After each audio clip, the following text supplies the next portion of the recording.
think there's a lot of social pressure, and I know for Generation Xers like myself it existed, but now I see it for millennials and Gen Z. This not even just like the 30 under 30 group of people that it's all nuts. I mean, but think about it. And then there's now probably 25, but we see younger and younger people. What I tell my students achieving is great things. Get into the business in any job you can get into. Pay your dues, and don't say, "Oh, within a year I've got to be in a writer's room as an assistant," because 9 chances out of 10 it's not going to happen. If the lucky chance that it happens, great for you. And then bring your friends along, because really what we tell particularly grad students on the first day of grad school is look right and look left, because that's not just your posse. Those are the people who are going to hire you later, you know. But LMU is not like other film schools. It's not competitive. It's more collaborative.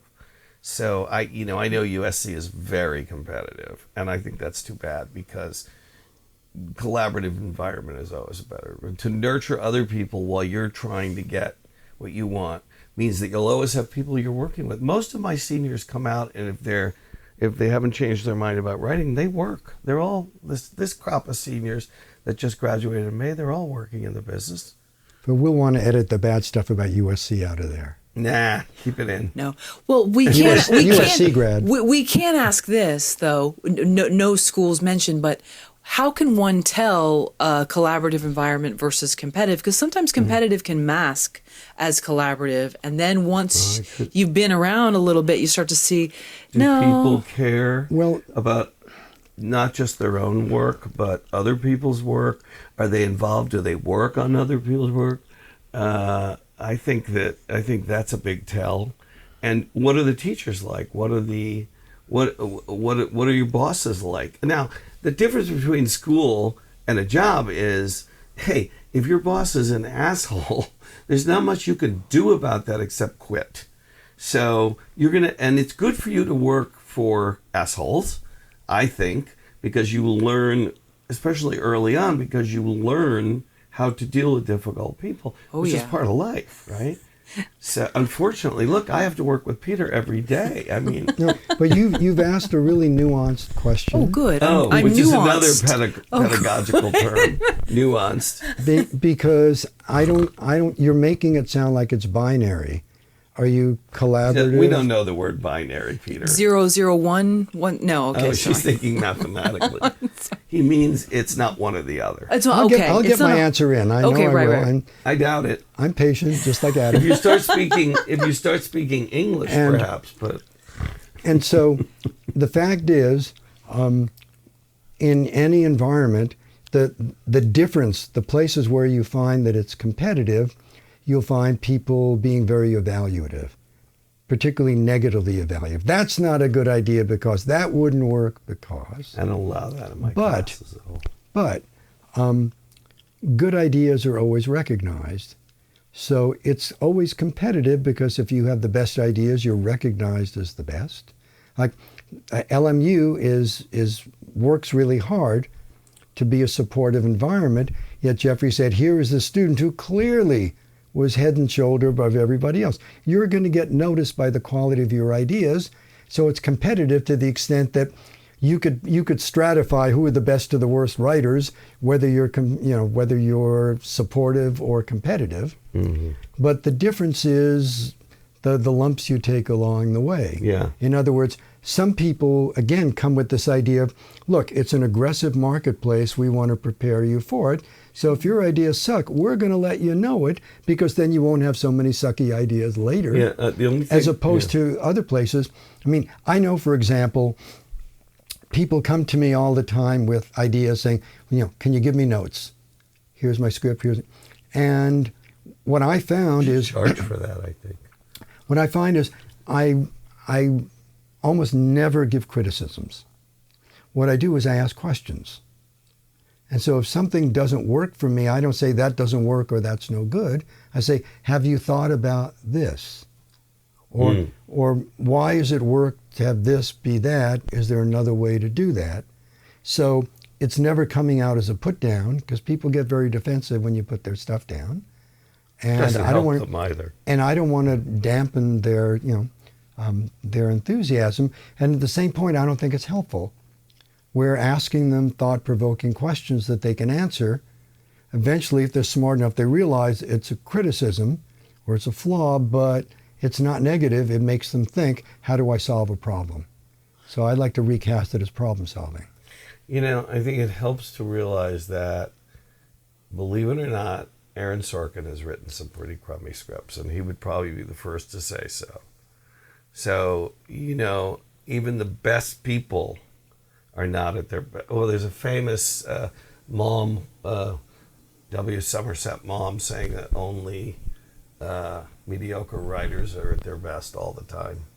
So, you know, I think that what I try to do in class, and, you know, probably some of this is influenced by Peter, that it really hurts to have to compliment him. It physically You can see the hurts pain me. on his face.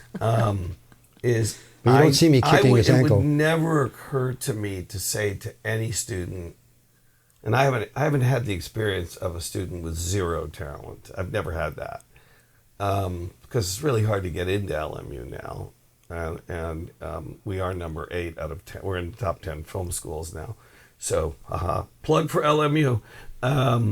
But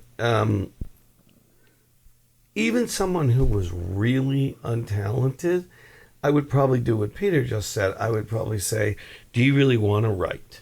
But I would never say you have no talent for writing, because a lot of people said that to me. They didn't say it in those words, but a lot of people discouraged me. And I think discouraging someone is really awful. It's an awful thing to do, because you never know what someone will do later. But let me add a little. Hold on. I almost got a word in. Stay. I wasn't finished my speech. I was going to say something nice about you.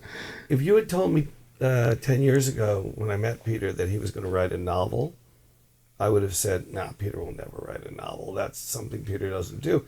He's not only written a novel, he's really working hard on it. Now you can interrupt me. Go ahead. Notice he didn't say it's really good. He said he's really working hard. It's getting there. No. Is that the manual? Or no, that's... No, he's oh, writing okay. a historical novel, which, by the way, is the hardest genre there is. Oh, right. About, yeah. Mm-hmm. We talked. But yeah. just, even when you're asking got that. questions, I think you have to be really careful, because questions can be very evaluative. Sure. Why did you decide to wear that dress today? It's very pretty. It's hot. The point yeah. is, that's a question. But Oh, it's yeah, really I've an had those questions. It's an evaluation. Sure. And so that's a sexist question. So even asking questions like, why do you want to be writing? You have to be very careful, because that could be a very discouraging question. Right. Well, I have an evaluative question that I would like to ask. Okay. And that would be, do you think a writer that has talent but no connections has an easier time getting in the business versus a writer that has not as much talent but connections? That's a trick question, because it's not because evaluative. it's Okay. sneaky. Well, because it really depends It on just depends on the circumstance. the ratios of both. Yeah, that's the scientific But answer. I have to tell you, contacts. Oh, it's really big. There are an awful lot of people who will never get noticed, no matter how good they are, because their work will just never get out of that bottle. That's true. And knowing people, big advantage. But we were talking about this before today, that the importance of the N word in Hollywood, that networking is more important than anything. It's the more people you can work with, the more people you can collaborate with. It just, when there's a position open in a room, you're a lot more likely to call friends, than just say, hey, we got an open spot here, come in and audition. So more work gets given to people who know people than any other way. Right. I like what you said about the evaluative questions, though, because I think we've all had that happen to us in one form or another, where somebody's asking a question, and then they're like, I'm just asking a question, but it's the intention behind the question. I had a clinical supervisor who would really get down on me saying, don't make a statement through a question.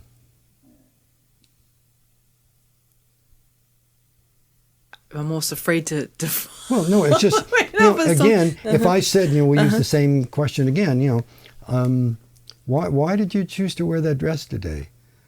Right. That's like saying, that's not really an appropriate dress to wear. Oh, I can tell the intention, but- yeah. And so, again, it's like you have to be careful even when you're saying, why does your character, why did he choose to be a cowboy? It's like, I'm saying that you shouldn't have had him be a cowboy.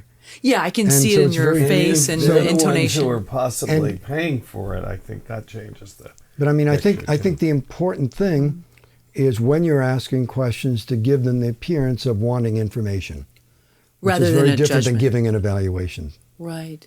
Interesting. And surprisingly, people don't really like being evaluated negatively that much, Yeah, that is no surprising. matter how much That practice is they an have. odd thing, isn't it? How odd.